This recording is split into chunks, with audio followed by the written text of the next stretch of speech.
Ја слушате програмата Низ Светото Писмо.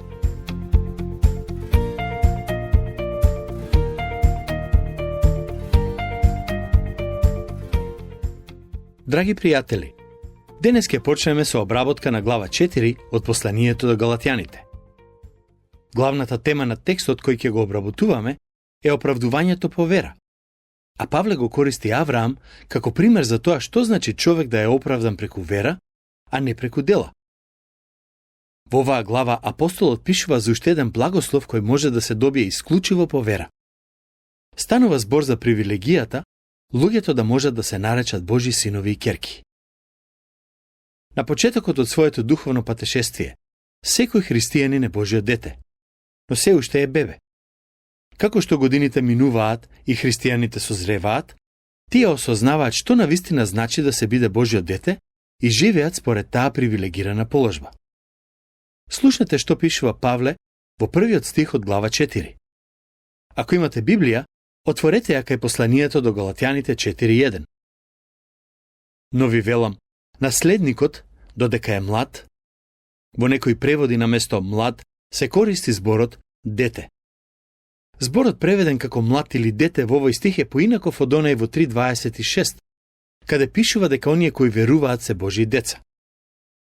Во 3.26 се користи зборот хуиос, а тука непиос. Зборот непиос на старогрчки значи мали деца, кои се уште не достигнале ниту тинејџерска возраст. Со ништо не се разликува од робот, макар што е господар над се. Со цел подобро да го разбереме тоа што Павле го пишува во овие стихови, од исклучителна важност е да се потсетиме на римските обичаи поврзани со господарите и робовите. Во некоја од претходните епизоди спомнав дека во римските домови имало робови кои имале различни улоги. Еден од нив се грижал за финансиите на господарот, друг за добитокот, трет за децата и така натаму. Кога на господарот му се раѓало дете, еден од робовите го земал детето под своја закрила и се грижал за сите негови потреби, од облекување и хигиена, па се до образование. Но, додека бил мал, синот на господарот требало да му биде послушен на робот, кој се грижал за сите негови потреби. Туку е под настојници и чувари до определениот рок од неговиот татко. До кога траел периодот во кој детето било под надзор на робовите?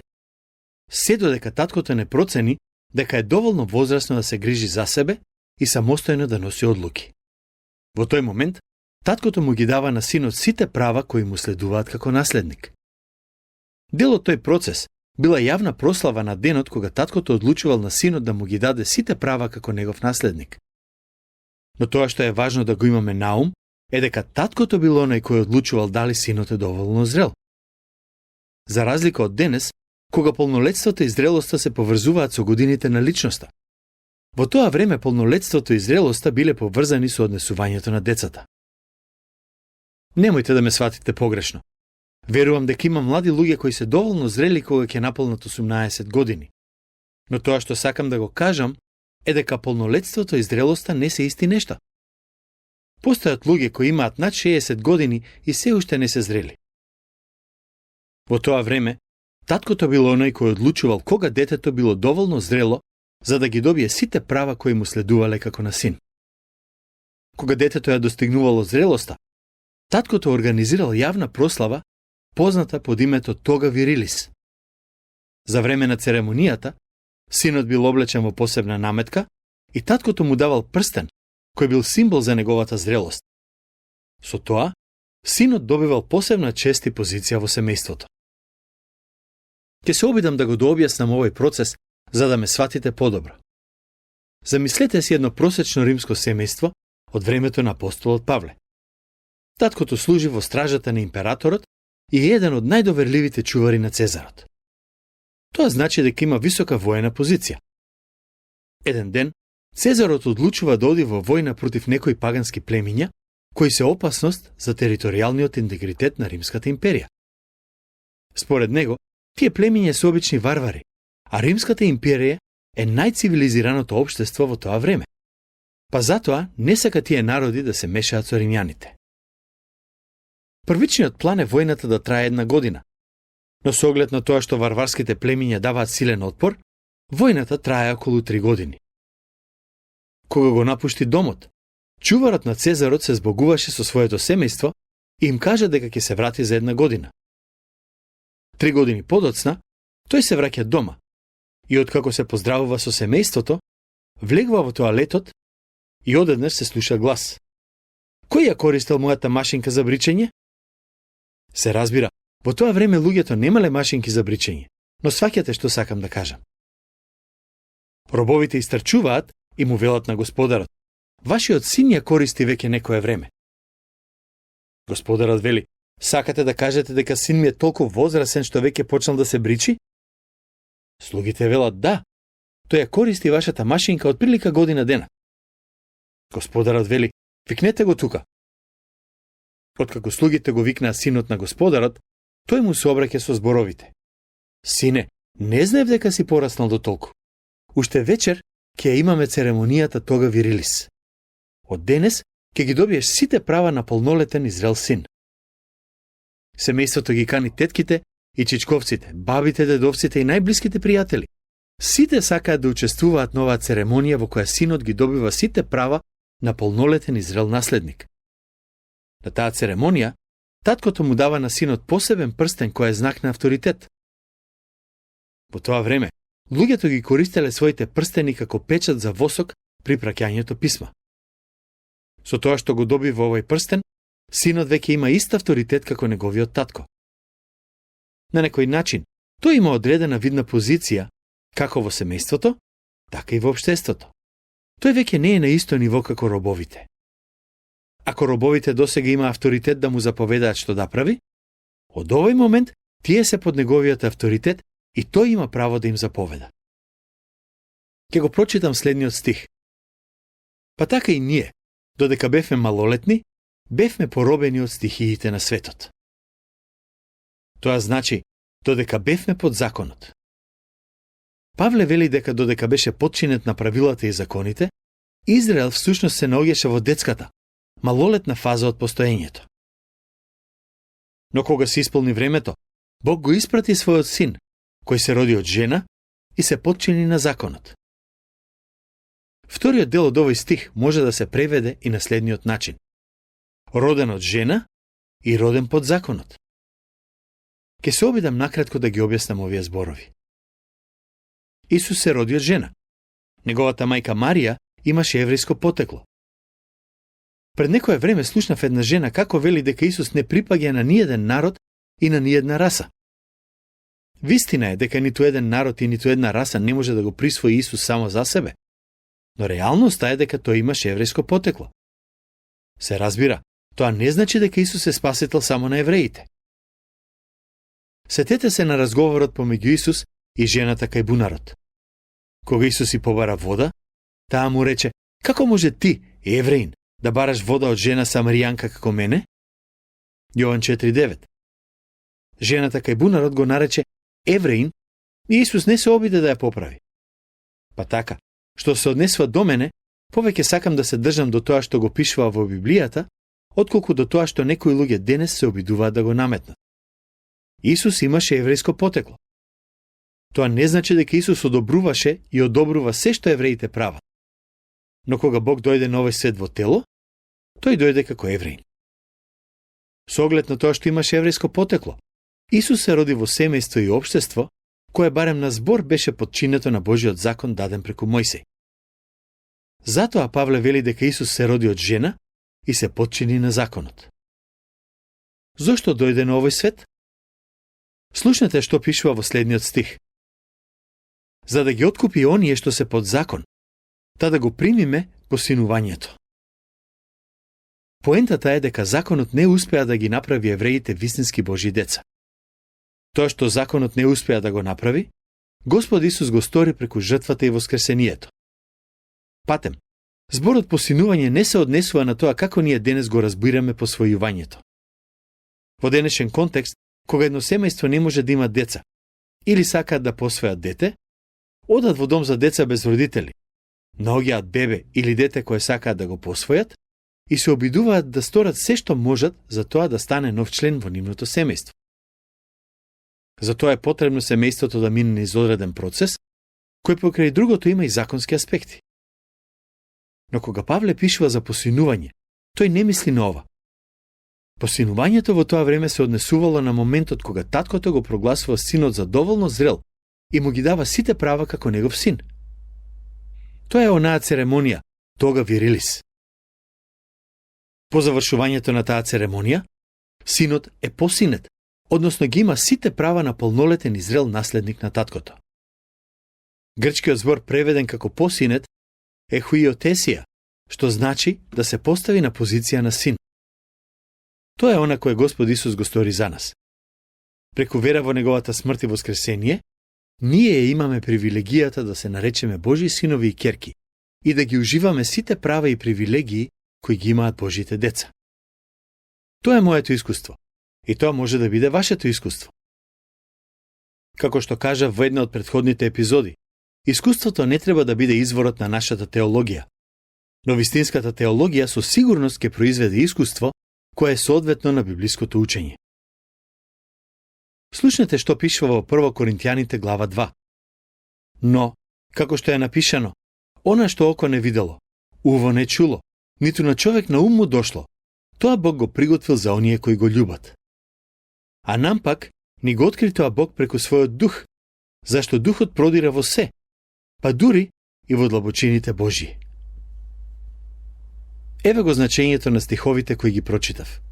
Само Светиот Дух може да ни ја открие вистината која е запишана во Божиот збор. Ако Светиот Дух не ни открие што значи тоа што го пишува во Библијата, ние сами нема да можеме да разбереме. Тоа е предноста на луѓето кои се спасени и го имаат Светиот Дух. Ако на неспасен, но интелигентен човек му дадете да ја чита Библијата, тој ќе може да разбере многу нешта поврзани со незината историја, оригиналните јазици на кои е напишана и слично. Но нема да може да продре во вистинското значење на вистините кои се опишани во неа. Зошто? Бидејќи го нема учителот во себе. Се додека Светиот Дух не поучи, Библијата нема да има смисла за нас. Ако сакате да го спознаете Христос и да му се посветите, мора да му дозволите на Светиот Дух да ви зборува и да действува во вас. Знаете што значи сето ова?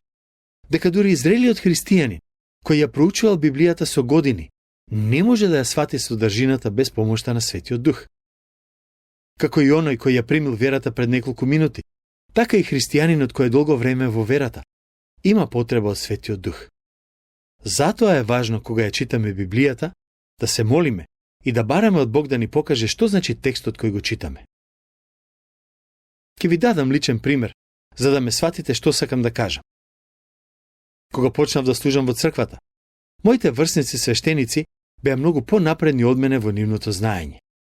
Кога се запишав на факултет по теологија, после релативно кратко време морав да ги прекинам студиите поради смртта на татко ми. Кога по 3 или 4 години се вратив на студии и продолжив таму каде што застанав, јас бев најстариот во мојот клас. Уште на самиот почеток сватив дека има многу нешто од Библијата кои не ми беа познати и затоа морав да учам многу повеќе од останатите со цел да надокнадам. Имаше многу основни нешта од Библијата кои воопшто не ми беа познати, како на пример кои се 66 книги од кои е составена. Искрено мислам дека од сите студенти во мојата генерација, јас имав најмало познавање на Библијата. Со тек на време развив нешто што се нарекува комплексна помала вредност, а тоа се одрази и на мојата проповедничка служба. Додека проповеда во црквата, во себе си мислев, погледни ги овие возрастни луѓе. Во црква се речи си цел живот. Сигурно нештата кои им ги кажувам им се веќе познати, па дури и досадни. Но со тек на време, Бог ми ги отвори очите и ми покаже дека некои од возрастните луѓе во црквата се всушност бебиња во Христос. Тие беа долго време во црквата, но се уште не беа пораснати во верата. Оваа вистина беше на вистина отрезнувачка за мене. Бог ми покажа дека Светиот Дух е учител на сите, и на оние кои се кратко време во црквата, но и на оние кои се долго време. Не постои христијанин кој може да ја разбере и применува Библијата без неопходното водство на Духот. Тој е единствениот учител кој може да ни објасни што значат зборовите запишани во Светото Писмо. Кога за прв пат се соочив со таа вистина, за мене беше нешто ново и имаше ослободувачко дејство. Дури и денес кога ја проучувам Библијата преку овие аудиопораки, свесен сум дека без помошта на Светиот Дух сето ова нема да биде возможно. Знам дека ми е потребна неговата помош, но знам дека и вам ви е потребна за да ги разберете и примените нештата кои ви ги кажувам. Се надевам дека ќе бидете отворени за неговото дејство, за да сватите што значи да се биде дел од Божјото семејство и да ги имате сите права и привилегии кои им следуваат на Божите деца. Ке продолжам со читање. Во следниот стих апостолот Павле пишува за уште една придобивка која ја имаат оние кои се дел од Божјото семејство. Стих 6. А бидејќи вие сте синови, Бог го испрати духот на својот син во срцата ваши, кој вика: Ава, Оче.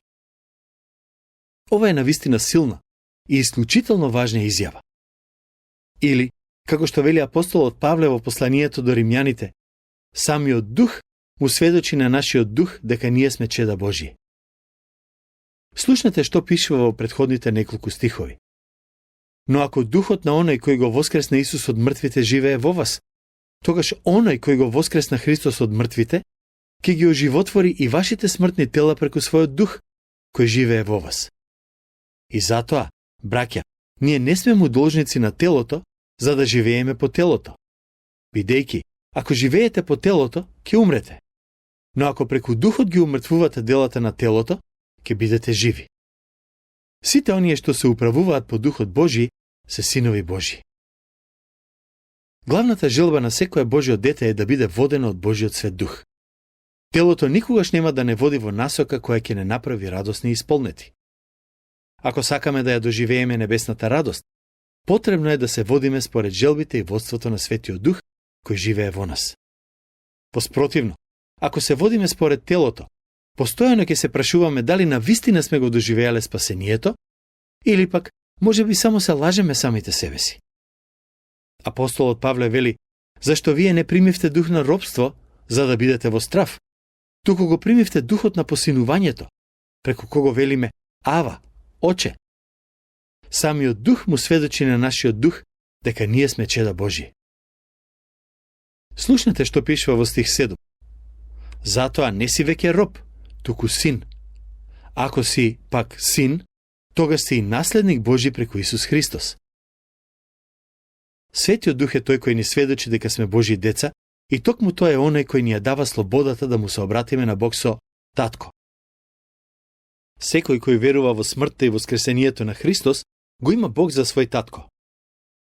Секој кој не верува во смртта и воскресението на Христос, може да го стори тоа уште веднаш и да го доживее Бог како свој небесен Отец. За жал, денес има голем број луѓе кои свесно или несвесно се обидуваат да станат Божји деца преку своите заслуги, односно преку добри дела, вршење ритуали или слично. Таквите сметаат дека никој не може да биде вистинско Божјо дете, доколку не доживее некое посебно духовно и емотивно искуство. Сакам да ви кажам дека таквиот начин на размислување е далеко од вистината. Нема потреба да се трудите да сторите нешто поради кое ќе го добиете или заслужите спасението. Единственото нешто што се бара од вас е да поверувате во Господ Исус Христос. Следниот пат ќе зборувам повеќе на оваа тема и се надевам дека тоа што ќе го кажам ќе ви биде од полза, или вам, или можеби на некој од вашите пријатели. Ако познавате некој кој не ги разбира овие вистини, ве охрабрувам да ја споделите оваа програма со таа личност. Мојата главна цел е да го поучувам Божјиот збор и да ве охрабрам да живеете во согласност со тоа што е запишано во Библијата. Како христијани, не треба да се водиме од искуствата и чувствата, туку од Божјиот совршен збор. Нашите искуства се субјективни, а Божјиот збор е објективен и во него ја наоѓаме вистината која ни е потребна за да го примиме спасението на нашите души. Но за таа тема ќе размислуваме следниот пат. Се надевам дека ќе ни се придружите. До тогаш, Бог нека ве благослови вас и вашите ближни.